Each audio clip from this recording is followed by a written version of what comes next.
All right, guys, today's video is going to be on our new SSR pit bikes that we picked up. They're new to us, but they're pretty much brand new, like you'd see on the showroom floor of any SSR dealer that you would probably go to.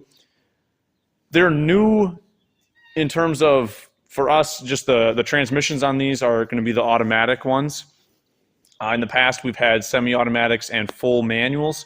So I'm going to have Saul here. He's going to go through and kind of show you some of the features on these particular bikes, and then kind of what's different compared to a typical SSR that you would see with foot shifter. So I'm going to have him start talking about it, and kind of I'll give you a little walk around. We have two of these bikes. They're both 2022s, 125 cc's, stock, probably less than 5 hours on both bikes.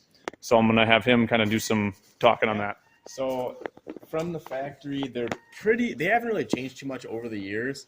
I would say the earlier year SSRs, probably like pre-2014-ish era, they were a little worse quality, but now they've actually done a lot more for the quality control on these bikes. They actually do come with bigger carburetors now.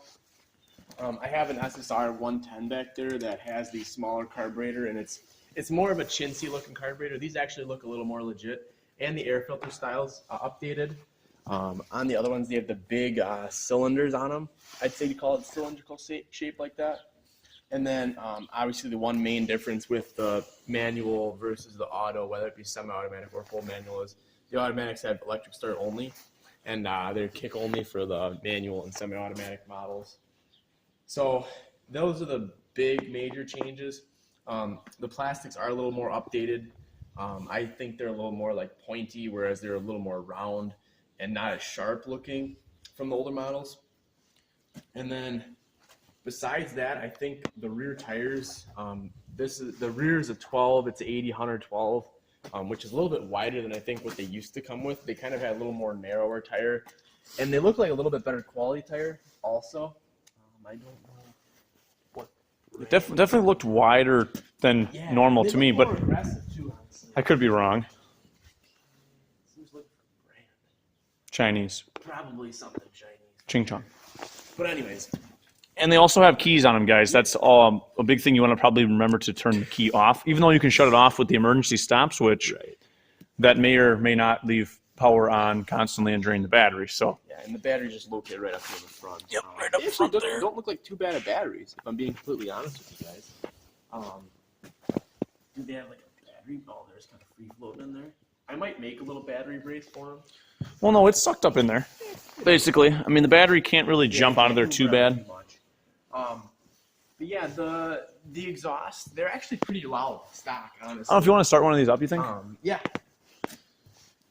Oil dipsticks on the right side. The engines, like I said, exact same as any other SSR, besides the clutch would be like a typical to like a centrifugal clutch on any other semi-automatic or automatic machine. And how you can tell is if you look on the side over here, the case, it actually is a lot bigger down here for the electric start motor down there.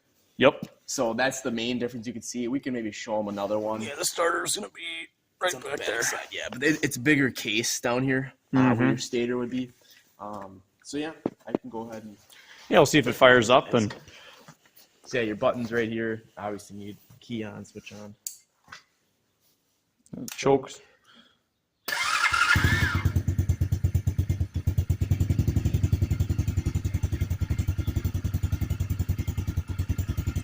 Honestly, guys, I will tell you, though, after driving these automatics, it's going to be very hard for me to be like going back to the kickstart. Electric start is the cat's meow, some might say. Like, I literally, it stalled out on me a couple times, and I could just be coasting, hit the start button, and just keep going. Like, it was so nice. Definitely not as peppy as I would say a gear shift.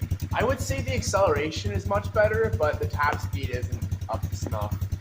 Nope. I think it would hang with the 110 semi and manual, but the 125s have a little bit longer gear ratio. I think you can kind of vouch for that too. Right. They just have a little bit more top speed.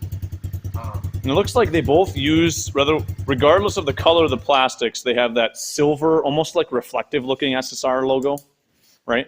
Yes. Yep. So that's just kind of what it sounds like. You didn't even give it a rev, man. We'll give it a little bit of a rev. You can hear the stock exhaust. Mm-hmm.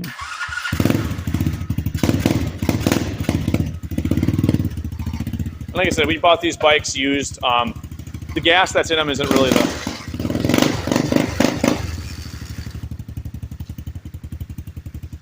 so pretty snorty, just stock. But like I was saying, something with the plastics, you know, regardless of the color, it looks like they still use the the silver almost like reflective SSR lettering. I think it looks pretty sharp, if I'm being honest. Exactly. I'd say over the years they've evolved the styling of them a little bit. And the nice thing is that the motors are pretty much dang near the same, I want to say. Yeah. You know, minus the, obviously you have a starter on this one, but. I have a 2015, 2016, maybe it's a 17, a 125, and the engine looks the same. It's just mine's got a manual clutch. So underneath here, I think there's still an adjustment for the centrifugal clutch. There's like a lock nut and something else under this cover where your manuals and semi-autos also had this cover, and you could adjust the free play on the clutch arms and stuff. So that's similar, but also different in the same aspect there. And everything else looks very much the same. They do have that like 26 millimeter carb on them, stock. Non-Mikuni genuine, though. This is a Chinese goofy off-brand. So I want to say you can get knockoff jets for them as well, to jet them. Yeah, I bet you T-Bolt USA guys, they probably make some jet kits for these.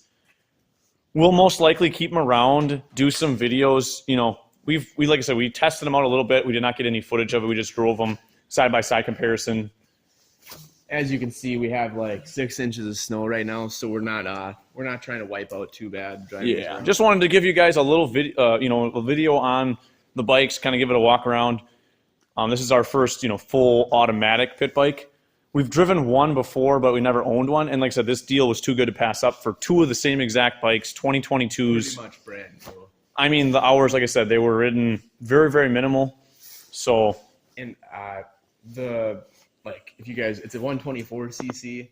It produces like 7.5 horse. Yeah. I want to say is what specs online were saying. But I mean, it's definitely enough to haul around anyone. I mean, if you put a little kid on it, they're definitely gonna be a lot faster. Yeah.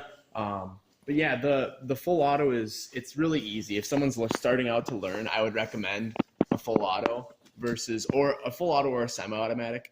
Just because the semi-automatic, they kind of get the best of both worlds. They learn how to shift a little bit, but they don't get the clutch functionality. So, one thing I'll add is I like to see that tall seat they have on now. Back in the day, like you see the 15s and 16, even 16 had that real stubby banana seat that's got no padding. Because it makes you ride way far down, and it's like this one has way more foam and padding. A lot better. So yeah, that's basically it. Just wanted to do a quick little walk around on these SSRs, and we'll get videos when the weather's nicer. Hopefully we have at least one of them around. We might sell one, keep one kind of deal, and do a mild build, put a pipe on it, maybe put a different CDI box, maybe put the genuine or a Nibby carburetor. We'll try something just to, maybe do almost like a budget mod series where we do some cheap little mods and see if it affects it. And stuff like that. Or what we could do is just start with free mods, like moving the needle clip and stuff like that. We can show you, if you guys don't have any money to spend on stuff, what are free mods you could do, or very low cost mods. Right, the cheapest of stuff we can do. We can maybe build one low cost and maybe go a little more spendy on one. So yeah, that is the 2022 SSR 125 automatics, guys. The black and the orange. Orange looks quite sharp in my opinion. I think the black. But the black's not far behind it as well. So that is it for the video. Hope you guys enjoyed. If you're looking to get an SSR, there's, go on the website. You can probably do a dealer locator. Once again, we're not at all affiliated with SSR pit bikes. We just like them. We would be, though. We'd be open to it. If they watch the video, obviously we're definitely interested. But you can also get a used one, a slightly used one, for a lot less than MSRP, and they're pretty much the same thing. Yeah. So and we had to do chain adjustments. We had to fix something on the throttle on one of them, and stuff like that. But that is it for the video. Make sure you leave a like. We'll try to get more once the weather is better, and we can do some riding and comparing it to full automatic, semi-automatic. We have one of each, so now we can compare every single one, and we have 125s. And very CC models too. Exactly. So definitely if you're interested in getting an automatic, we'll have more videos hopefully on the performance side of it coming soon.